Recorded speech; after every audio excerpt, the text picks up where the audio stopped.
네, 안녕하십니까. 반갑습니다. 최승용 형제입니다.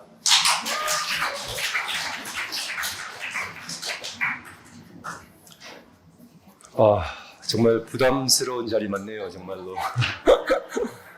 참, 부담을 가진 그런 마음으로 일주일을 보냈습니다. 지난번 속정 형님께서 말씀하신 대로, 말씀이, 표현이 끝나야 그 부담이 좀 내려질런지,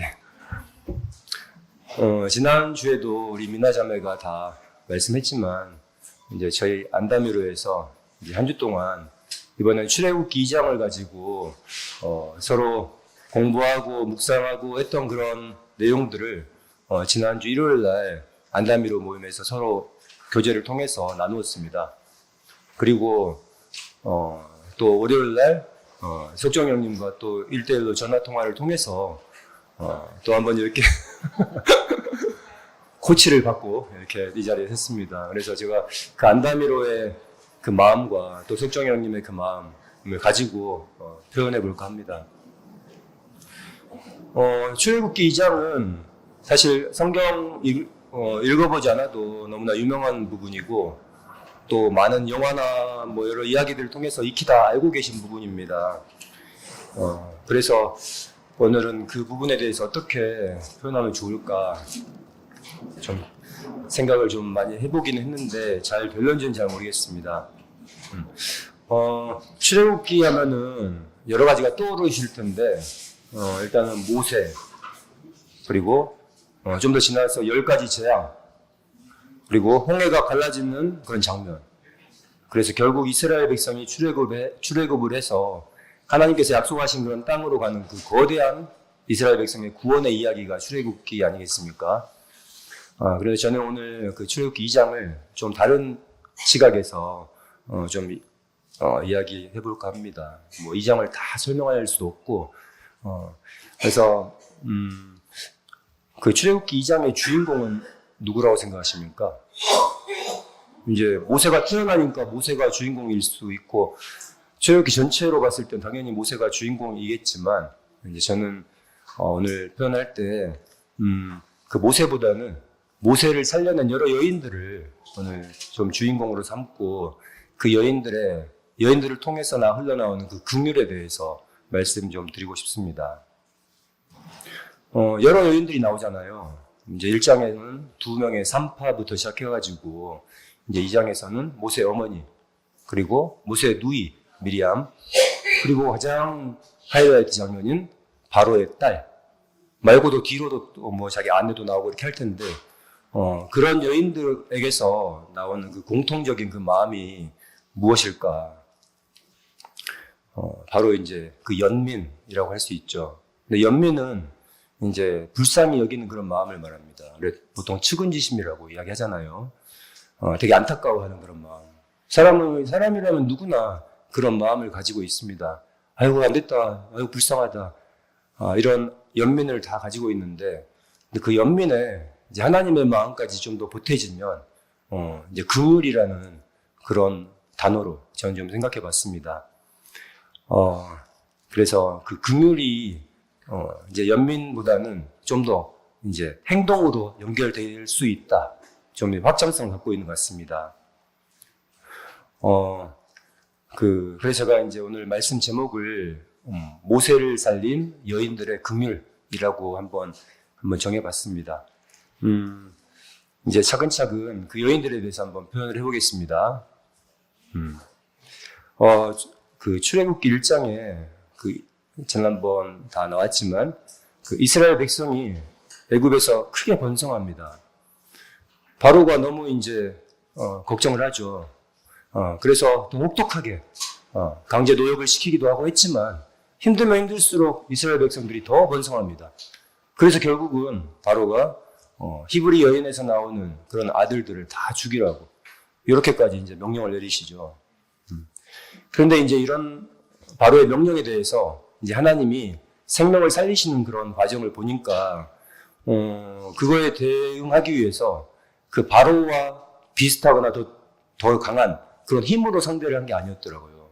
우리가 보통 지금 미국과 이란이 싸우는 걸 보더라도 힘이면 힘으로 당연히 맞서야 그게 이야기가 되는 건데 그런 뭐 힘으로 그걸 상대하는 게 아니라 오히려 힘이 없는 그런 여인들의 긍휼하는 그런 마음을 통해서 하나님 구원이 시작되었다. 이렇게 생각이 됩니다. 그래서 첫 번째 긍휼을 보여준 그 여인들이 바로 1장에 나왔던 산파들이었죠. 다시 한번 복습을 해보겠습니다. 그때 산파의 이름은 다 기억하시겠지만 그 십브라 그리고 부하라는 그런 산파였습니다. 그 바로가 히브리 아들 다 죽이라고 명령을 했지만 얼마나 무서웠겠습니까? 그 명령을 거역한다는 것은 보통 일이 아닌데 그런데 그 두려워하는 마음보다 하나님을 경외하고 하나님을 두려워하는 그 마음이 컸기 때문에 그들 생명을 살릴 수 있었습니다. 그래서 너무나 힘이 강한 자가 바로가 죽이라고 했지만 그 힘없는 두 여인이 그 명령을 거부했다는 것도 그 하나님 하신 일이 어떤 것인지 좀 짐작을 할 수 있을 것 같습니다. 그 두 명의 산파를 보니까 하나님을 참으로 믿는다는 것이 무엇인가? 가서 기도 열심히 하고 예배당 가서 막 이렇게 하는 그런 것도 물론 믿음일 수 있지만 하나님께서 귀하게 여기시는 것을 귀하게 여길 줄 아는 마음, 이게 참 믿음인 것 같아요.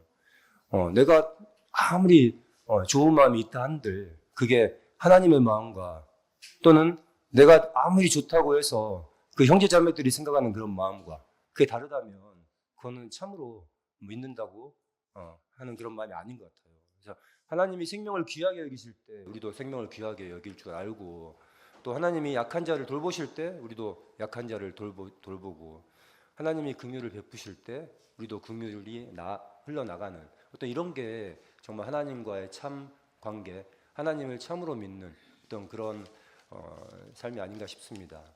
예, 두 번째로 나온 게 이제 모세의 어머니입니다. 모세의 어머니는 당연히 자기 아들이니까 뭐 당연히 긍휼이 나오지 않겠습니까? 뭐 긍휼만 나오겠습니까? 자기 목숨을 바꿔서라도 아들을 살리고 싶은 마음이 왜 없겠습니까? 아마 아들을 낳고 너무너무 기뻐했을 것 같아요. 우리나라도 뭐 아들 낳으면 정말 기뻐하잖아요. 저도 저희 엄마도 뭐 저 낳고 엄청 기뻐하셨다 하더라고요. 근데 뭐 요즘에는 사실은 아들보다 딸을 더 좋아합니다. 저도 결혼해서 첫째를 무조건 딸 낳고 싶어 했는데 딸 낳아서 너무 좋았거든요. 그래서 요즘엔 막 딸바보도 진짜 많고, 뭐 여기도 딸바보들이 막 보이는데 요즘엔 딸이 더 좋습니다. 아무튼 아들을 낳은 그 기쁨이 너무너무 컸을 텐데, 하지만 그 기쁨만 있는 게 아니죠. 당장 두려움이 얼마나 엄습해 왔겠습니까? 내 사랑하는 아들을 당장 나일강에 빠뜨려야 하는데, 죽여야 하는데, 이 두 가지 마음 때문에 얼마나 마음이 그렇겠습니까? 그런데 이제 성경에 보면은 잘생긴 것을 보고 석 달 동안 숨겼다. 잘생긴 것을 보고 못생기면 죽었나? 이거는 근데 하나님의 마음인 것 같더라고요. 여기저기 찾아보니까 창세기 1장에서도 하나님이 다 창조하시고 보시기에 너무 아름답다 하셨던 그 마음이 여기에도 담겨 있는 것이지. 그래서 이게 단순히 모세 엄마의 마음만으로 끝나는 게 아니라 여기에도 성경 구절구절에는 내가 미처 몰랐는데 진짜로 하나님의 마음들이 다 스며들어 있구나, 이걸 좀 알게 됐습니다. 하지만 3달이 지나니까 더 이상 숨길 수가 없죠. 애가 막 울기도 하겠고, 뭐 상상해보면 맞죠. 그걸 어떻게 숨기겠습니까? 할 수 없이 이제 더 이상 버틸 수 없고 이제 내놓을 수밖에 없는데, 그래서 이제 엄마는 그래도 최선을 다합니다. 갈대상자에 역청을 바르고 나무 진을 바르고 해서 나일강 갈대 사이에 둡니다. 이렇게 우리가 할 수 있는 데까지 최선을 다한 다음에 그 다음에 할 수 없을 때는 이제 하나님께 맡기는 거죠. 내가 해보지도 않고 처음부터 하나님께 맡기는 거는 아마 하나님도 싫어하실 것 같아요.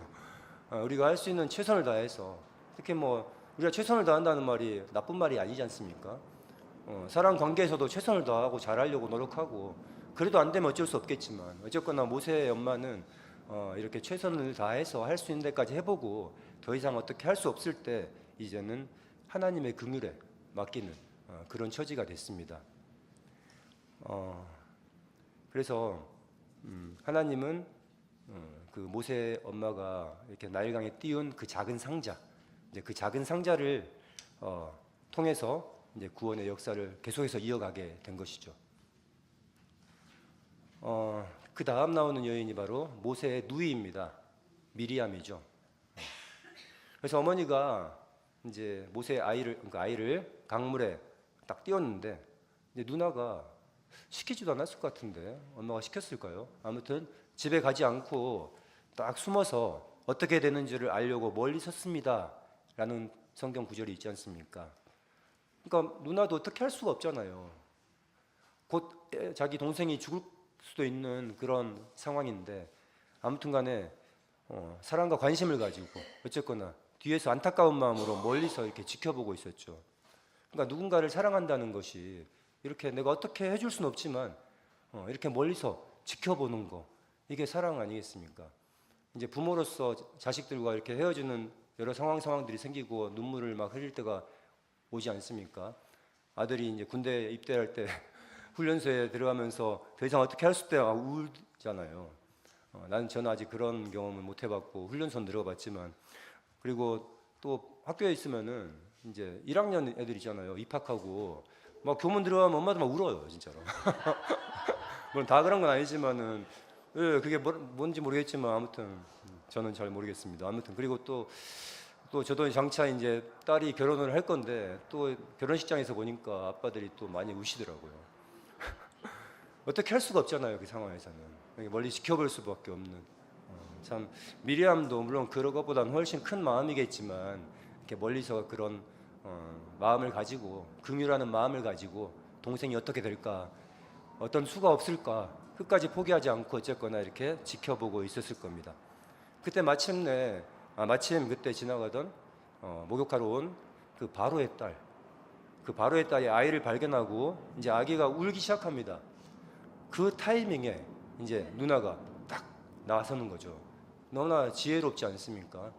아마 못 기다리고 먼저 나서가지고 설쳤으면은 아마 모세도 구하지 못하고 아마 나가리 됐을 것 같은데, 정말 그 기다리는 심정이 얼마나 막 무섭고 공포스럽고 막 그럴 텐데 어쨌거나 기다렸다가 이제 바로의 딸이 이렇게 액션을 취하니까 이제 그때서야 나섰고 이렇게 나설 때를 아는 그런 누이 덕분에 결국은 놀라운 일이 벌어지죠.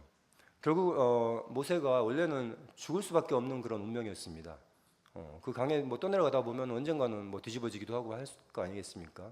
하지만 다시 모세의 친모한테 다시 돌아옵니다. 그러니까 어머니의 손을 떠나서 갈대상자로 갔다가, 갈대상자에서 나일강으로 갔다가, 그 다음에 그 나일강에서 바로의 딸한테 갔다가, 그리고 다시 모세 어머니의 품으로. 이런 게 정말 드라마틱하고 어떻게 보면 되게 우연의 일치 같고 막 그렇겠지만 여기에도 정말 하나님의 손길이 다 미쳐 있는 거죠. 이렇게 하나님이 속속들이 이렇게 아시고 계획하시고 하는 그런 노정 안에서 이런 일들이 있었겠구나라는 그런 생각이 듭니다. 그 다음으로 나오는 여인이 바로 가장 핵심 중의 핵심인 바로의 딸입니다. 아주 결정적인 긍휼이라고 할 수 있죠. 바로의 딸이 아이를 발견하죠. 발견했을 때 그 아이가 히브리의 아이라는 거 압니다. 그리고 아버지가 분명히 바로가 그 히브리 애들 죽이라고 했던 것도 다 알고 있는 그런 상황이죠. 근데 성경에는 그 아기를 보고 그 아기가 우는지라 그를 불쌍히 여겨라고 표현되어 있습니다. 불쌍히 여겨. 저도 이번에 이렇게 준비하면서 꼼꼼하게 봤지, 그전에는 다 안다고 그냥 이걸 꼼꼼하게 본 적이 별로 없는 것 같아요. 그래서 그 아버지가 뭐 보통 사람이 아니지 않습니까? 이렇게 죽이라고 명령했지만 누구라도 그걸 거역할 수 없는 그런 명령일 텐데도 불구하고 다른 사람도 아니라 딸이 그걸 거역하죠. 이걸 살려야 한다, 이런 긍휼의 마음이 그 바로의 그 마음보다 더 큰 거죠. 그러니까 이것도 역시나 정말로 상식적으로는 이해가 안 되고 납득이 안 되는 일이지 않습니까? 근데 여기에도 이제 하나님께서 이제 바로의 그 명령보다 더 강한 긍휼의 마음을 그 딸한테 이렇게 주신 것이 아닌가, 이런 생각이 듭니다.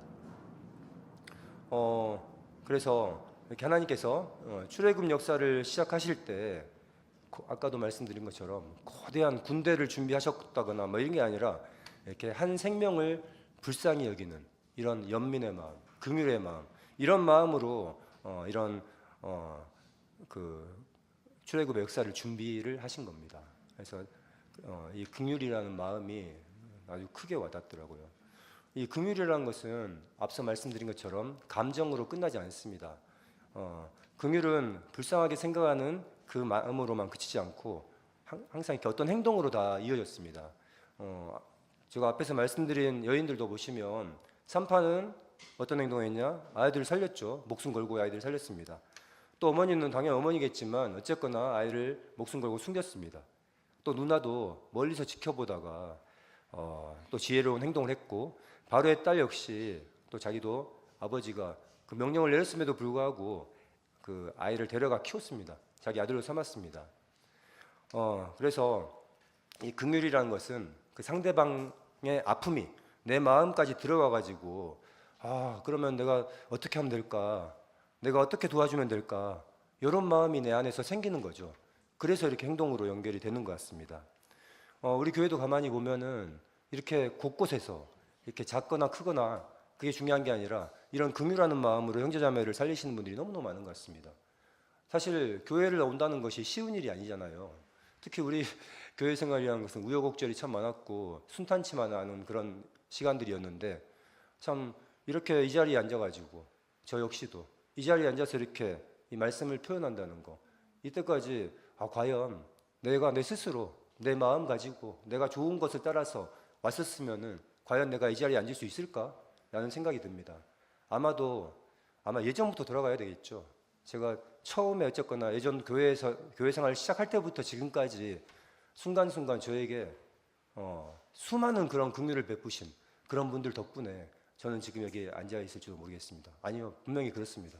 그래서 그런 긍휼하는 마음이, 그 하나님이 생각하시는 그런 긍휼의 마음이 이런 많은 사람들을 통해서 옆에 있는 형제자매를 살린다는 거, 교회를 살린다는 거, 참 그게 너무나 의미가 있는 것 같습니다.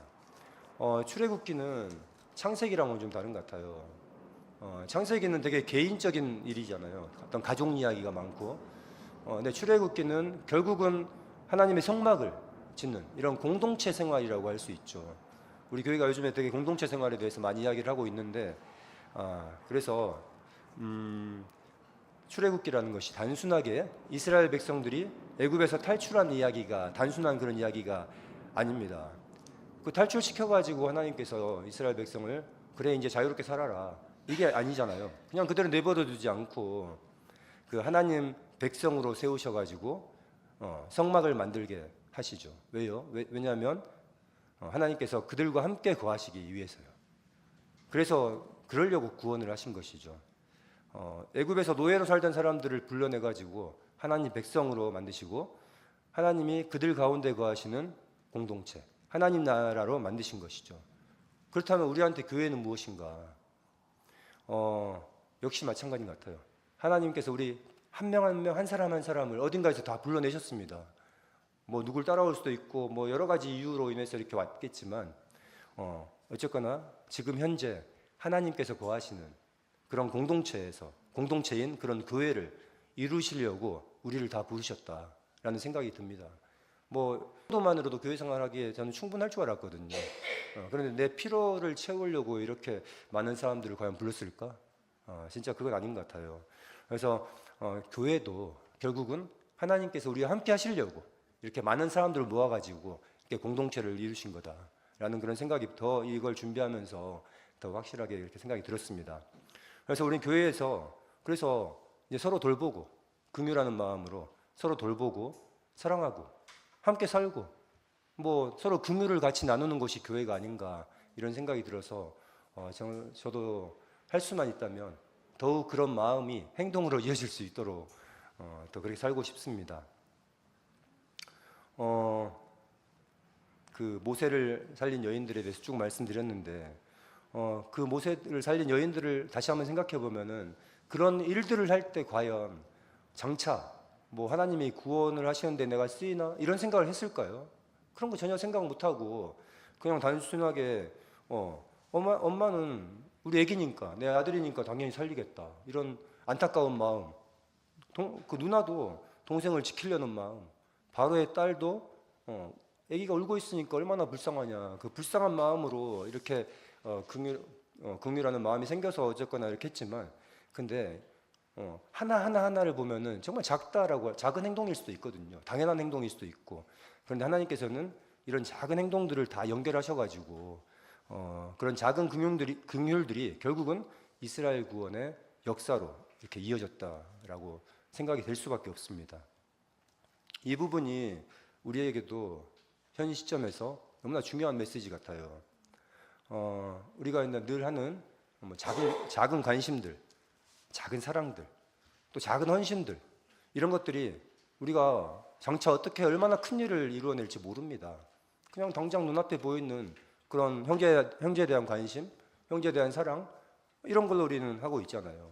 예를 들면은, 우리가 이제 지내면서 누군가한테 건네는 따뜻한 말 한마디, 그리고 소식이 뜸한 형제자매들한테 보내는 그 문자 한 통, 별거 아니라고 볼 수 있지만, 그리고 누군가 이야기를 들으면서 판단하지 않고 끝없는 그런 이야기를 계속 들어주는 그런 일들, 또 형제자매들한테 베푸는 따뜻한 함께 식사, 묵묵하게 형제들을 뒷바라지하고 돌보는 그런 섬김들, 참 이런 하나하나 이런 것들이 참 작은 일이라고 생각할 수도 있지만, 그 하나님께서는 공동체를 위해서, 그 하나님 나라를 위해서 그것들을 아까처럼 다 연결하셔가지고 소중하게 사용하고 계시구나라는 그런 생각이 듭니다. 그런데 우리가 이렇게 긍휼을 제가 말씀드렸지만, 이게 인간적인 긍휼로만 생각할 수가 없지 않습니까? 이 출애굽기 2장 마지막에 보면은 이제 그 당시 바로가 있을 때 모세가 거기 애굽에 있을 때 바로가 죽잖아요. 죽고도 계속 어쨌거나 다른 바로가 이어져 나올 텐데, 그래서 이스라엘 백성은 계속해서 고된 노동을 하고 노역에 시달리면서 노예 생활을 합니다. 얼마나 힘들겠습니까? 그래서 탄식을 하죠. 고통하는 신음소리를 내고. 근데 하나님께서는 그들의 고통소리를 들으시고 그걸 다 기억하시고 다 또 돌보신다라고 표현이 되어 있습니다. 분명히 시작은 한 아이의 울음소리를 듣고 긍휼의 마음을 이렇게 내놓았던 그 여인의 그런 안타까운 마음에서 시작되었지만, 결국은 한 민족의 울음소리를 들으시는 하나님의 긍휼로 이 출애굽기 2장이 마무리되어집니다. 그래서 하나님은 고통 가운데 있는 자기 백성을 외면하지 않으신다. 지금도 마찬가지죠. 우리가 말 못할 일들이 얼마나 많습니까? 형제자매들한테 다 대놓고 말할 수 없고, 내가 혼자서 끙끙대는 것도 있고, 또 하나님과의 시간 이렇게도 말할 수 있겠지만, 어쨌거나 나만 알고 있는 그런 고통도 참 많습니다. 그런데 하나님께서는 이걸 다 알아주시겠구나, 이런 생각이 들었습니다.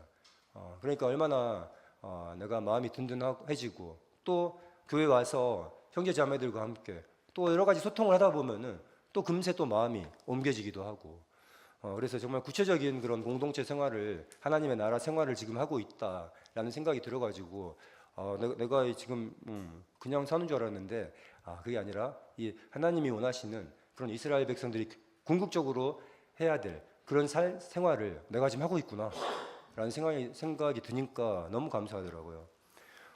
우리 역시 하나님의 긍휼을 받은 사람이라고 저는 생각합니다.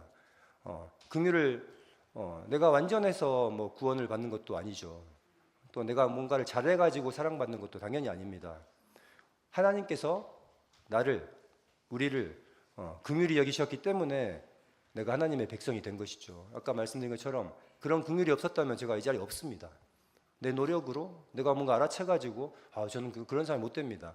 물론 하나님을 계속 추구하고 찾는 분들도 계시겠지만, 저는 정말 저 호불호가 너무나 분명하고 좋아하는 것이 너무 많은 사람이라, 하나님의 긍휼이 이렇게 이어지지 않았다면 정말 저는 여기에 있을 수 없다라고 감히 말씀드릴 수 있을 만큼 하나님이 분명히 저에게도 긍휼을 베푸셨구나 라는 생각이 너무 들어서 너무 은혜가 밀려왔습니다.